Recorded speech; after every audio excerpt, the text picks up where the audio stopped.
And what's going on, everyone? Thanks for tuning back in. I'm Zach Davis. Appreciate you joining me today. I want to reconsider the ending of Revelation chapter 21. So before we get going, like and subscribe on YouTube. Become a member on YouTube or Patreon if you want to support. All right, let's get straight to it in this quick video.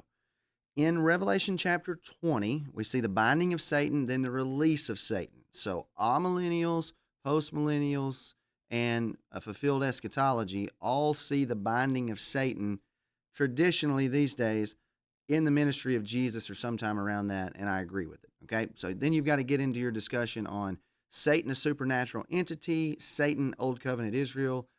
I lean that the Satan in the New Testament is Old Covenant Israel that rejected Messiah. So that's kind of my AT&T position at this time, though I think there's a couple passages I still need to work out and harmonize some things on. But nonetheless, I think I can make a pretty good case that it's Israel in the New Testament. So Satan is released, and then what happens?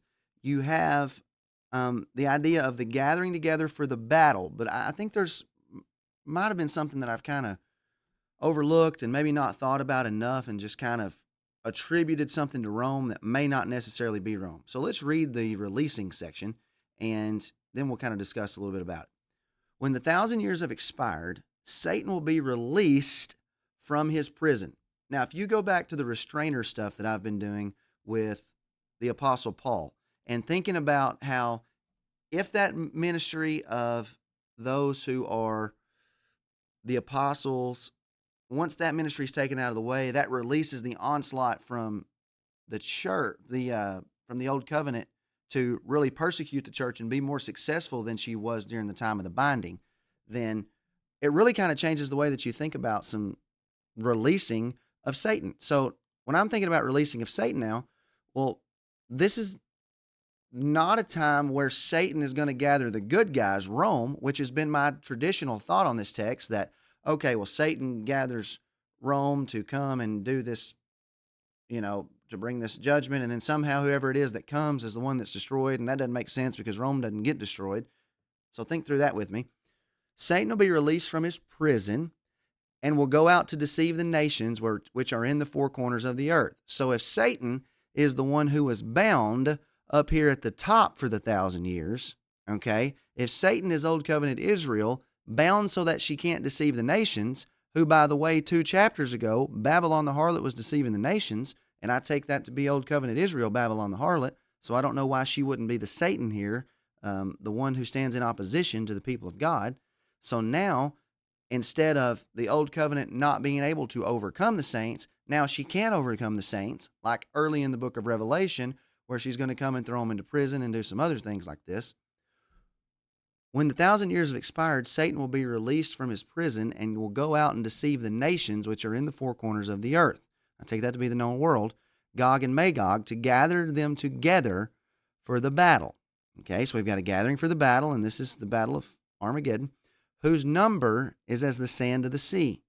They went up on the breadth of the earth. Now think about it. Traditionally, I've thought about this as the Romans who go up on the breadth of the earth and surround the camp of the saints and the beloved city. And what I previously would have said is, well, this is about the Romans when they come in AD 66, they surrounded the camp of the saints and the beloved city. And I would have just taken that to be Jerusalem and thrown this to the Pella idea where the Christians flee to Pella, even though Jerusalem was surrounded by the Roman army.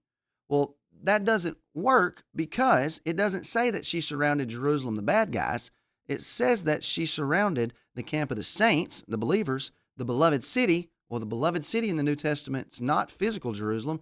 It's the spiritual city, the New Covenant believers in Messiah, that Jerusalem. They went up on the breadth of the earth and surrounded the camp of the saints and the beloved city. I'm starting to think that it's possible. Now, I'm not 100% here, but in a conversation with Steve Magua, I'm kind of thinking some things this way. It's possible here that this is a reference still to the Old Covenant oppressors surrounding the Christians and persecuting them. This can't be the Romans because she was sent to minister, according to Romans 12 and Hebrews chapter 1, the way I take it, for those who were going to inherit salvation. She was good for the church, not bad for it. She's not coming to destroy the church, the beloved city. This has to be those who've accused and oppressed the people of God, afflicted them in the New Testament and first century. This has to be a reference to Old Covenant Israel. It almost seems like to me. I could be wrong. You can correct me.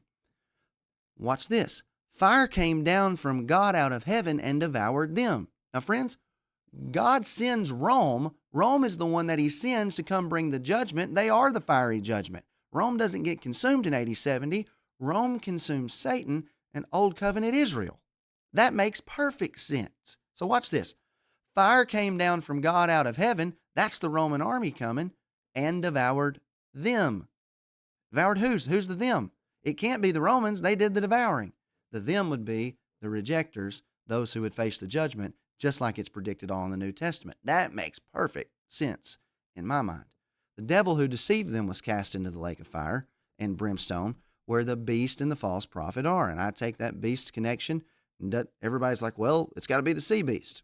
No, it doesn't. It can be a land. It can be a reference to the Old Covenant, a land beast, where the beast and the false prophet are. And they'll be tormented day and night forever.